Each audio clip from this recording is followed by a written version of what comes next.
Bacalah, bacalah dengan nama Tuhanmu yang menciptakan. Itulah ayat yang pertama kali turun. Sebagai Muslim, kita semua sudah mafhum, sudah berkali-kali mendengarnya dari lisan ustadz, kiai, atau guru agama semenjak SD. Tetapi ayat itu tampaknya sekadar didengar, minim pengamalan. Kenyataannya, minat dan gairah Muslim Indonesia untuk membaca tak kunjung membaik. Mereka yang memiliki pemahaman Islam yang baik pun menjadikan membaca sekadar sambilan, pengisi senggang yang paling lengang, mungkin seminggu sekali, tak jarang sebulan sekali, atau tidak sama sekali. Alasannya klise, tak ada waktu, gak kuat baca lama-lama, mesti ngantuk kalau membaca, dan segudang alasan lainnya. Padahal intinya, karena memang tak memiliki dorongan kuat untuk membaca. Malas, itu satu kata yang paling tepat. Lebih senang menonton video di YouTube atau tayangan-tayangan televisi yang menghibur. Atau membaca chat-chat berpuluh-puluh hingga beratus-ratus yang kadang tidak ada manfaatnya. Membaca belum menjadi kebutuhan seperti makan dan minum, padahal seharusnya bisa. Dan kalau kita belajar, sejatinya memang demikian. Bacaan adalah nutrisi bagi akal sebagai makanan, menjadi asupan bagi badan. Badan sehat tapi akal dibiarkan tumpul akan menyebabkan ketidakseimbangan dalam pribadi seorang muslim. Dalam 10 muwasafat yang disebutkan oleh pendiri Ikhwanul Muslimin, Syekh Hasan Al-Banna, ada satu poin bernama Musaqaful Fikr, luasnya wawasan. Dari mana wawasan yang luas akan didapatkan kalau tidak dari membaca? Bagaimana kita akan mengetahui semua pemikiran dari para cerdik cendekia jika tidak membaca? Bagaimana kita mengetahui sesuatu itu benar dan sesuatu itu batil jika tidak membaca?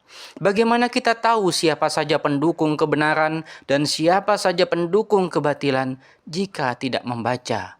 Oleh karena itu, Syekh Hasan Al-Banna merekomendasikan anggota Ikhwan untuk seminimal-minimalnya memiliki perpustakaan pribadi, bukan hanya sebagai tempat menyimpan buku-buku koleksi, tapi juga dibaca, diamalkan.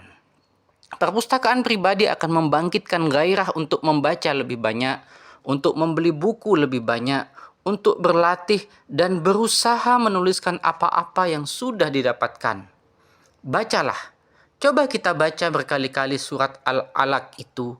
Dengan membaca, kita akan paham. Dengan paham, kita bisa beramal dengan baik. Dengan amal, kita bisa meraih ridho dan cintanya untuk kemudian bertemu dengannya di surga. Jadi, membaca adalah salah satu kunci menuju surga. Seorang muslim harus meyakini ini dan menjalankan dengan sebaik-baiknya. Semakin banyak membaca, semakin luas cakrawala pengetahuan kita, semakin bijak dalam melihat banyak perkara, semakin tawaduk dan merasa bahwa ilmu yang belum didapatkan masih jauh lebih banyak lagi. Buku yang belum dihatamkan masih berjejer panjang. Membaca tidak hanya akan membuat kita tahu dan bangga dengan agama yang kita yakini, tetapi sekaligus mengetahui kelemahan musuh-musuh kita.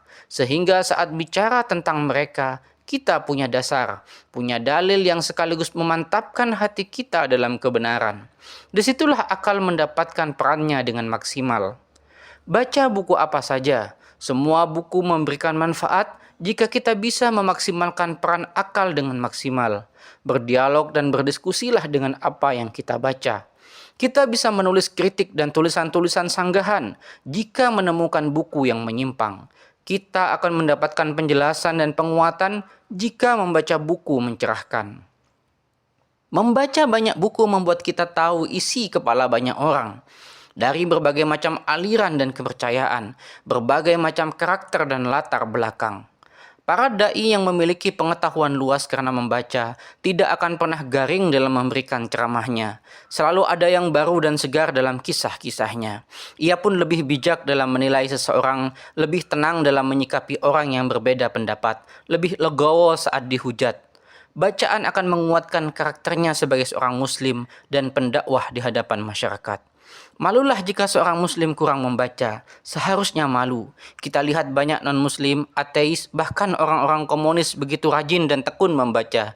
Sekelas orientalis Snokhur Gronje sampai menghafalkan Al-Quran dan membaca banyak literatur tentang Islam untuk mengadu domba umat Islam.